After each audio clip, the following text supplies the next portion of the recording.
Hello বন্ধুরা, আপনাদের আবারও আমার এমআই ফার্মেসি ইউটিউব চ্যানেলে স্বাগত জানাই।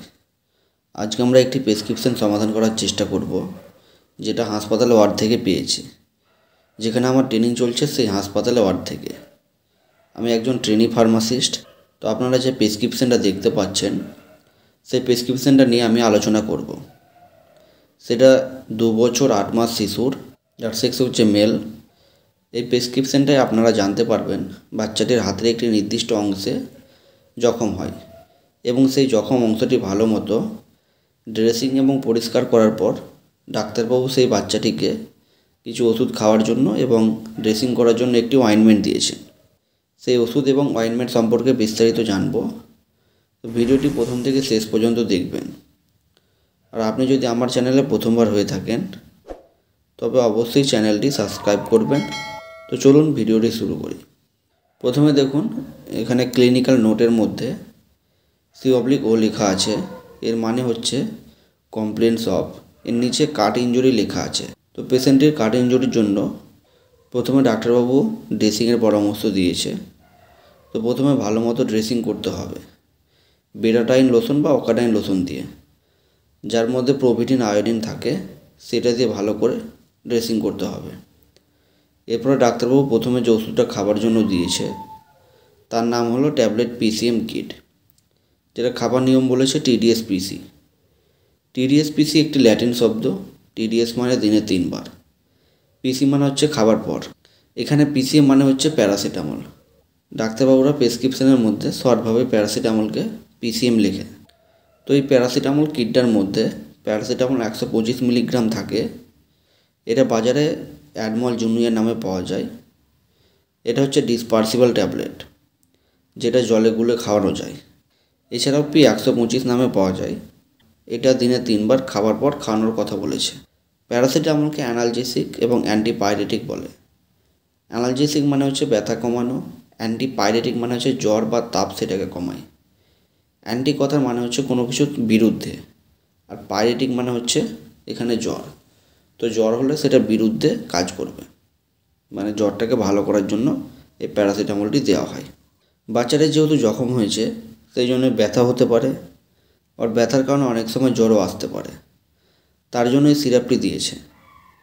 প্যারাসিটামল হচ্ছে NSAID ড্রাগস, অর্থাৎ নন স্টেরয়েডাল অ্যান্টি ইনফ্লেমেটরি গ্রুপসের ড্রাগস। এরপর বাচ্চাটিকে একটি সিরাপ দিয়েছে যার নাম হলো ক্লাভামবিড, যেটা খাবার নিয়ম বলেছে 2.5 ml করে TDS-PC। TDS-PC মানে হচ্ছে দিনে 3 বার খাবার পর। এই ক্লাভামবিড সিরাপটি অ্যালকেম ল্যাবরেটরিজ কোম্পানির। এর মধ্যে যে কম্পোজিশন থাকে অ্যামক্সিসিলিন 200 মিলিগ্রাম এবং তার সাথে ক্লাভোনিক অ্যাসিড 28.5 মিলিগ্রাম। এটা হচ্ছে অ্যান্টিবায়োটিক সিরাপ, যেটা কাটা অংশটাকে শুকানোর জন্য দেওয়া হয়েছে। তো এটা দিনে 3 বার 2.5 ml করে খাওয়ার পর খাওয়াতে হবে। আর একটু ভালোভাবে বললে, এই যে সিরাপটি থাকে, এই সিরাপটি যে ঢাকনা থাকে, সেই ঢাকনার মধ্যে যদি 5 ml সিরাপটি খাওয়ানো যায়, সেই 5 ml এর মধ্যে অ্যামক্সিসিলিন থাকবে 200 মিলিগ্রাম এবং ক্লাভোনিক অ্যাসিড থাকবে 28.5 মিলিগ্রাম। তো এই ওষুধ দুটো খাওয়ার পাশাপাশি বাচ্চাটি যে জায়গাটা জখম হয়েছে সেই জায়গাটা ভালো মতো পরিষ্কার পরিচ্ছন্ন রাখতে হবে এবং তারপর নিয়মিত লাগানোর জন্য একটি টি-ব্যাগড অয়েনমেন্ট দিয়েছে। আর বাইরে থেকে ধুলোবালি থেকে রক্ষার জন্য কটন, গজ বা ব্যান্ডেজ করে রাখতে হবে। টি-ব্যাগড অয়েনমেন্টটা হচ্ছে গ্ল্যাক্সো কোম্পানির। এর মধ্যে যে কম্পোজিশন পাওয়া যায় সেটা হচ্ছে মুপিরোসিন 2% W/W, মানে হচ্ছে ওয়েট পার ওয়েটে থাকে।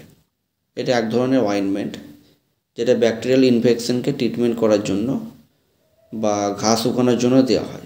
এটা খাওয়ার ওষুধ নয়, শুধুমাত্র লোকালি এরিয়াতে লাগানোর জন্য দেওয়া হয়েছে। এটা ছোট থেকে বড় সব ধরনের ক্ষতস্থান সারাতে দেওয়া হয়। এটা খুব ইফেক্টিভ মেডিসিন, খুব ভালো কাজ করে। এটা ছোট থেকে বড়, যেটা খুব তাড়াতাড়ি ক্ষতস্থানটাকে ভালোভাবে ট্রিটমেন্ট করে তোলে। সেটা 3 দিন হোক বা 5 দিনের মধ্যে খুব জলদি কাজ করে। তবে মনে রাখবেন, এটা লাগানোর 3 দিন বা 5 দিনের মধ্যে যদি কাজ না হয়, সেক্ষেত্রে আপনি আবার পুনরায় ডাক্তারকে সেটা জানাবেন এবং আরেকবার দেখাবেন। তো ধন্যবাদ ভিডিওটি পুরো দেখার জন্য। আর মনে রাখবেন, যে কোনো সমস্যায় ওষুধ খাওয়ার আগে অবশ্যই ডাক্তারের পরামর্শ নেবেন। অবশ্যই কাটাছেঁড়ার সমস্যা হলে আপনার কাছাকাছি হসপিটালে যে যোগাযোগ করবেন, সেখানে ভালো মতো ড্রেসিং করবে, প্রয়োজন পড়লে সেখানে সেলাইও হতে পারে। তাই নিজে থেকে ট্রিটমেন্ট করতে যাবেন না।